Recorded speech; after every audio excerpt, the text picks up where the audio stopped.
जय हनुमान ज्ञान गुण सागर, जय कपीस तिहु लोक उजागर। रामदूत अतुलित बल धामा, अंजनी पुत्र पवन सुत नामा।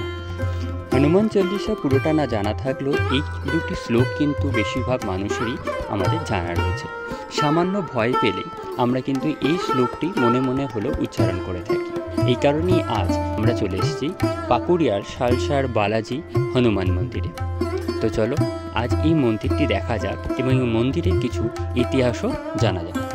কলকাতার ভৌগোলিক সীমানা ছাড়িয়ে একটু এগোলেই হাওড়া জেলার পাকুড়িয়ায় দেখা মিলবে এই ধর্মস্থানে, যার প্রাণকেন্দ্রে রয়েছে ভগবান মহাবীর হনুমান। মন্দির প্রবেশের মুখে গেটটি কিন্তু দৃষ্টি আকর্ষণ করে নেয়। বিশাল আকারে গেটটির গ্রিলের মধ্যে দুটি ময়ূরের সুন্দরভাবে ডিজাইন করা রয়েছে এবং তার পাশাপাশি প্রত্যেকটি স্তম্ভগুলির মধ্যে কারুকার্য কিন্তু অতি সুন্দর।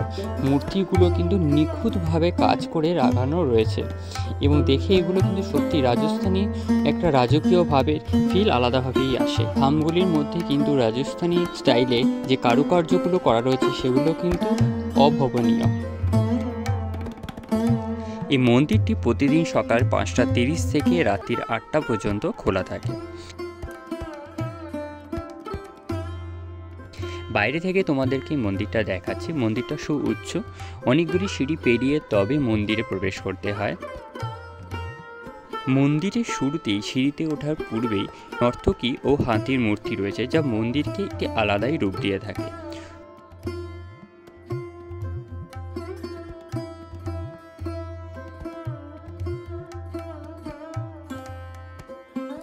সম্পূর্ণ মন্দিরটি কিন্তু সুন্দরভাবে রাজস্থানী কারুকার্যেতে ভর্তি। এই মন্দিরটি সম্পূর্ণ রাজস্থানের দোসর জেলায় অবস্থিত শালসার ধামের ন্যায় তৈরি বলে একে পশ্চিমবঙ্গেরও শালসার ধাম বলা হয়ে থাকে।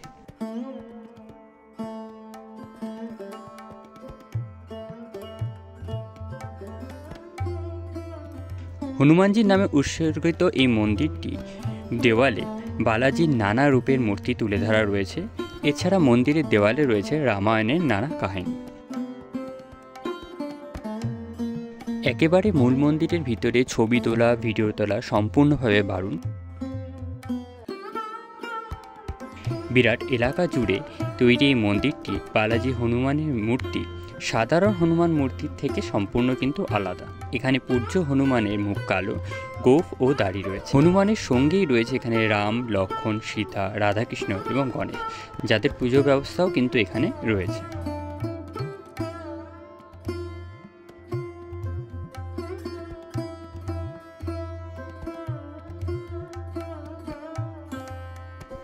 ভগবান হনুমানজিকে মানত করার জন্য এখানে নারকেল দেওয়া হয়। এই মন্দিরে একটি বিশেষ আকর্ষণীয় জিনিস হচ্ছে এই অনন্ত ধ্বনি, যার আগুন কখনোই নিভতে দেওয়া কিন্তু হয় না। এখানে খাবার দাবারেরও কিন্তু ব্যবস্থা রয়েছে, অর্থাৎ এখানে বাবা কা ধাবা বলে একটি জায়গা রয়েছে যেখানে তো আপনারা স্বল্প মূল্যে খাদ্য গ্রহণ করতে পারবেন। এখানে কিন্তু শৌচালয়েরও সুলভ ব্যবস্থা করা রয়েছে।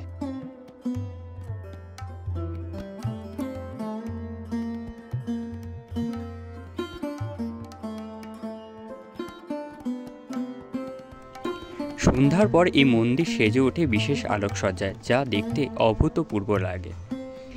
এখানে মঙ্গল আরতি এবং বালভোগ হয় সকাল 5টায় এবং রাজভোগ হয় সকাল 11:15-তে।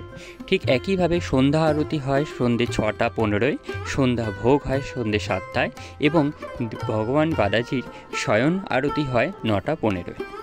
মন্দিরের এই গেট থেকে এবং মূল মন্দির পর্যন্ত কিন্তু অনেকটা বড় প্রাঙ্গণ রয়েছে এবং প্রাঙ্গণের দুদিক দিয়ে একদিকে মন্দিরে যাওয়ার পথ, অন্যদিকে হচ্ছে মন্দির থেকে ফেরার পথ এবং দুটি পথই সুন্দর লাল কার্পেট দিয়ে কিন্তু চলার ব্যবস্থা করে দেওয়া রয়েছে।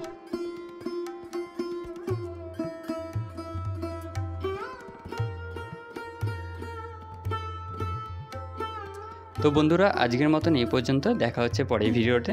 ভিডিওটা ভালো লাগলে অবশ্যই লাইক ও শেয়ার করে দিও, আর চ্যানেলে নতুন হয়ে থাকলে অবশ্যই সাবস্ক্রাইব করে দিও।